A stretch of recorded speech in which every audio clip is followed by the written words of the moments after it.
Pity Beats here from Pop Turner speaking to Adia about Full Circle on Max. Welcome to the show. Thanks so much for being here. Thank you so much for having me. I'm very excited. I'm excited. Here's the thing. I don't think the wheel is being reinvented with like the whodunit, the crime drama. It's always been around.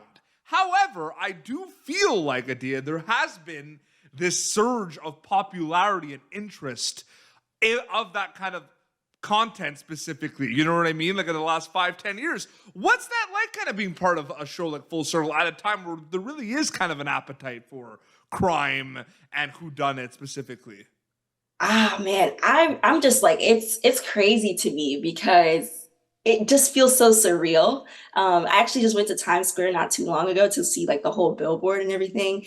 And I was just like, this is surreal. Like this doesn't even feel real at all. And to know that like people are gonna actually be like into this series and just like really like captivated. Like I don't know if you've seen The Wire. I mean, you probably have, but Oh, of like course. Yeah. The Wire is so captivating, and so then to see that, and then also be a part of like another really captivating, like juicy, rich story, such as like Full Circle, like it's really cool. It's so exciting, and yeah, I'm just really happy to be a part of things. It's interesting too because when you're making the show, I feel like you're not thinking about a lot of these things because you're in the zone, you're focused. But then afterwards, like, are you conscious of the fact that you are making a show where the audience member literally is a detective trying to figure it out? Because I think that's kind of cool to think about right after you Yeah, wrap. Like, it's pretty yeah. cool.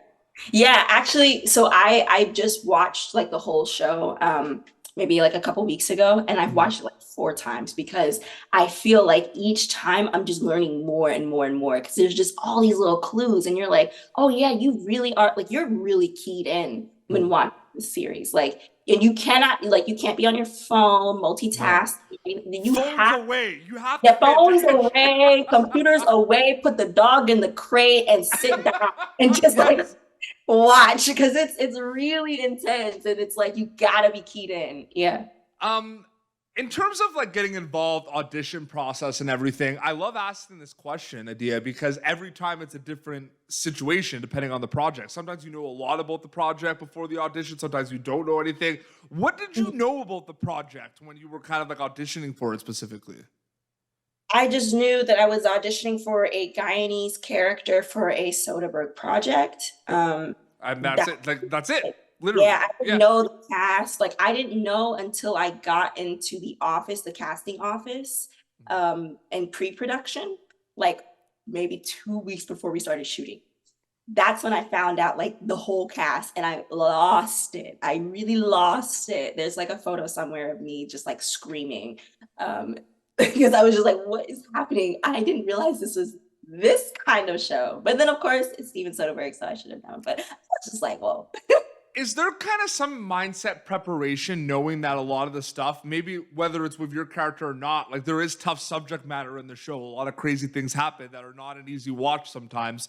Is there a mental preparation or is it kind of just like you just go in, you do your thing and you're conscious a little bit? Like what is that like specifically? Some people can do that. Like I think Yeah. Gerald can do that, where he can just jump in. I cannot. I have to like I would arrive to set an hour early. Mhm. Every time I had to go onto set, I was there an hour early because I needed to warm up. I needed to meditate, do my breathing, and then like start to like go over. I would write little journal entries in Natalia's voice. And I would just read over it and just kind of like let it kind of marinate and I would allow her to like assume my body, I guess, or just take over, I guess, in a way. Yeah. Because it is hard. There's some really crazy scenes that you have to really mentally prepare for. Absolutely. No, for sure. And I do find it interesting as well because, you work on this and then you work on like the Midnight Club and like a lot of it is kind of like in the realm of like very popular content right now. Like I said about like the true, like the crime and everything. But horror is huge. Like horror movies are massive and everything. Is it all storytelling for you or like does the mindset change depending on like the genre of like what you're working in? Um, it is all storytelling, I would say, for the most part. I mean, I feel like life is Yep. storytelling. The mindset does change sometimes because, with each character, each kind of genre, it has its own things that you have to bring to it. So, of course my mindset will change a little bit. And sometimes, I don't feel like I have to like put as much like gusto into one thing, and I can be a little more relaxed in another. But I feel like it's all storytelling. We're always telling stories. That's kind of how we live in this world, is we tell stories to each other. Yeah, absolutely. What Mhm. is it? Was there ever moments working on the Midnight Club where you were kind of getting scared making it specifically, or is it kind of like what we just said with Full Circle, where it doesn't like really feel that scared? Like it doesn't like you have to, because I feel like when you're making it, you're not thinking about a lot of these things, right? But then maybe when you look at the playback, because there's some terrifying things in that show. Yeah. Well, I there are some yeah. I would say though, I was the difference between Full Circle and Midnight Club. Midnight Club was shot like mostly on a set. Okay. So we were in like a studio space, like we were shooting on a set. Whereas on Full Circle, we were on location for like the majority of the time.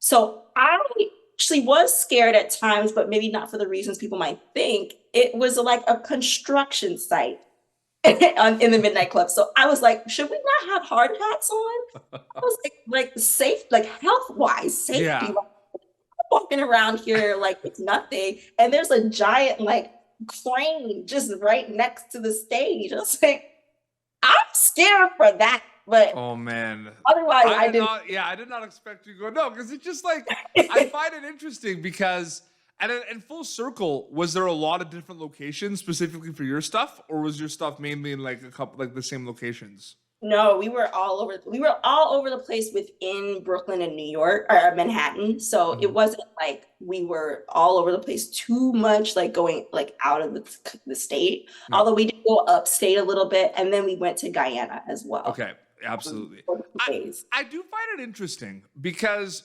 in the world of like genre bending, and I love genre bending, how you have things that are like not one genre, like they're comedy horrors and they're like dramedies and everything, right? It's always refreshing though when you watch a show like Full Circle where you kind of know what you signed up for. Yeah. Genre, you know what I mean? Yeah, yeah. Yeah, yeah. No, I loved it. I was like, oh, this is really cool. Like, I know that this is gonna really be like deep, intense, and you gotta really sit in it. Like, I kind of, 6 part series. mhm. And the first 2 episodes are out at the July 13th. They're out now on Yeah, Max, which is yeah. crazy. Has it started to hit you that people are able to see it? No, no. I'm like, I'm doing other things. Like, I gotta walk my dog and take care of the cat. I'm like, I'm gardening. Yeah, I'm and it's not. like, oh yeah, it's on Max Yeah, tonight. yeah, right. I'm like, I'm just not thinking about that. Like, my aunt literally just asked, she was like, so where are we watching the premiere? And I was like, fight. Um, let me get this together because I have not thought about it like that. What would you say is, I mean, 2 part question. One kind of general, and then you can kind of part B this question to specifically Full Circle. I mean, what is your favorite thing about being a storyteller? And what was your favorite thing being a storyteller in Full Circle specifically? Like working with those people and everything. Like just general and then Full Circle. Okay. In general, I love imagination. Hmm. I love the power of the mind. Like, we don't use a lot of our minds. Like, there's very little part of our brain that we actually use, and there's so much more of it that's just not being used at all. So I love the idea of being able to try to tap into like those realms that we just don't access at all. So I love the idea of just being able to like go crazy and fantastical and weird with the story and be like, but my mind came up with that. So I really love just like the idea of being able to tell those kind of weird stories that you might not hear about very often, but they exist because my mind created it. Like, Yeah. and other people's minds come up with really interesting things. So that's why I really love being a storyteller. And it's life imitating life, Yep. So it's just so I think it's really beautiful to be able to like create something on the fly like that. And then to be able to tell a story within Full Circle, that was, I mean, that I still feel like I'm settling into it, because I'm telling the story of an Afro-Guyanese woman, at least through my body and my voice. And that was daunting because I'm not Afro-Guyanese. I'm not even Afro-Caribbean. And so and people of color, Black people specifically, we're not a monolith. There are so many types of Black people in this world. To say that we are one is kind of crazy. Yep. And so it was just so exciting for me to do something that was scary for me because I just don't know this culture. So I had to really immerse myself in it and get to understand it. And funnily enough, like Guyanese people really love to tell stories. They have a lot of folklore.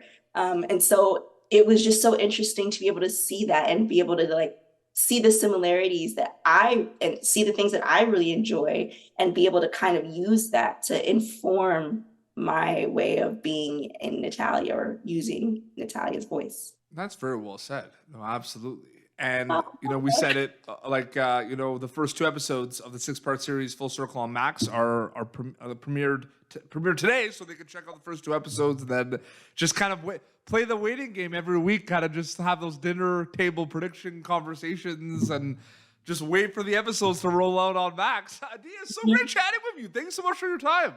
Thank you so much for having me. This was really fun, and I really enjoyed it. I really appreciate you saying that. And yeah, so they can check that out. Do you have an Instagram account people can keep up to date with specifically? I do. Yes, it's my name, Adia's Corner, like Adia's Corner of the Internet. So you can follow me there. It's Adia's Corner. It's like its own space. My little corner of the internet. Well, this has been Popternative. YouTube.com/Popternative for previous episodes. You would, of course, catch Adia in Full Circle on Max. Until next time, it's Adia and PD Beats signing off. Thank you for tuning in to Popternative. Make sure to check out our past episodes of Popternative on YouTube. Be sure to like Popternative on Facebook and follow us on Twitter.